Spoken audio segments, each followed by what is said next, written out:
नमस्कार मित्रांनो, मी अविनाश चौरे मराठी कट्टावरती पुन्हा एकदा तुमचं स्वागत करतो। महावितरणामध्ये या ठिकाणी बघा 187 पदांची या ठिकाणी जाहिरात सुटलेली आहे। तर संपूर्ण जाहिरात आपण बघणार आहोत। शेवटपर्यंत व्हिडिओ बघत राहा। चॅनलवरती नवीन असाल तर चॅनलला सबस्क्राइब करा, लाईक करा, शेअर करा।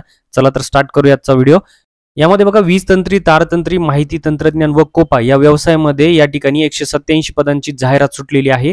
तर या ठिकाणी बघा www.apprenticeshipindia.org या संकेतस्थळावरती जाऊन तुम्हाला या ठिकाणी सर्व माहिती भरायची आहे।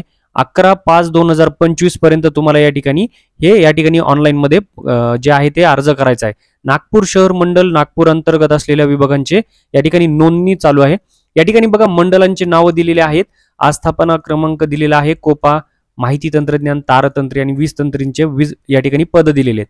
पहिलं जे आहे नागपूर शहर मंडल आहे नागपूर, या ठिकाणी बघा आस्थापना क्रमांक 12 या ठिकाणी जागा आहेत। कोपाच्या, माहिती तंत्रज्ञानच्या 5 आहेत, तारतंत्री वीज तंत्रीमध्ये 0 आहेत।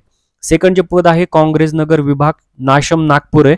या ठिकाणी बघा कोपाच्या 5 जागा आहेत, माहिती तंत्रज्ञानच्या 0, तारतंत्रीच्या 10 आणि वीज तंत्रीमध्ये 35 आहेत। या ठिकाणी थर्ड जे आहे गांधीबाग विभाग, नाशम नागपूर आहे। या ठिकाणी कोपाच्या 2 जागा आहेत, माहिती तंत्रज्ञानच्या 0, तारतंत्रीच्या 10 आणि वीज तंत्रीमध्ये 12 जागा आहेत। या ठिकाणी बघा महाल विभाग, नाशम नागपूरचा आहे, कोपामध्ये 7 आहेत। या ठिकाणी बघा तारतंत्रीमध्ये 9, वीज तंत्रीमध्ये 16। सिव्हिल लाईन विभागमध्ये या ठिकाणी बघा कोपाच्या 4 आहेत, तारतंत्रीमध्ये 8 आणि वीज तंत्रीमध्ये 14 आहेत। त्यानंतर बघा शेवट बुटीबोरी विभाग आहे नाशम नागपूरचा, त्यामध्ये कोपाच्या 3 आहेत, तारतंत्रीमध्ये 7 आणि वीज तंत्रीमध्ये 28। याप्रमाणे या ठिकाणी 187 पद आहेत टोटल। यामध्ये शैक्षणिक अर्हता बघा काय लागते, महाराष्ट्र राज्य माध्यमिक शालांत परीक्षा उत्तीर्ण, 10वी पास लागते, राष्ट्रीय व्यवसाय प्रशिक्षण NCVT म्हणजे 10वी+ ITI पाहिजे 2 वर्षाचा तुमचा या तारतंत्री, वीज तंत्री किंवा माहिती तंत्रज्ञान किंवा कोपा या व्यवसायामधून। शैक्षणिक दस्तावेज बघा SSC लागतंय, ITIचं, वीज तंत्री यांचं या ठिकाणी सर्टिफिकेट किंवा सेमिस्टर उत्तीर्ण असलेली मूळ पत्रिका पाहिजे, आधार कार्ड व मागासवर्गीय विद्यार्थ्यांचे जात प्रमाणपत्र, रहिवासी प्रमाणपत्र इतर सगळं पाहिजे।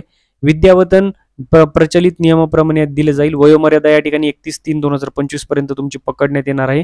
या ठिकाणी बघा खाली अजून शिकाऊ उमेदवारांची निवड ही SSC ITI गुणांच्या टक्केवारीनुसार या ठिकाणी अनुक्रमे 40% 60% अशा शर्तींच्या अधीन राहून होणार आहे।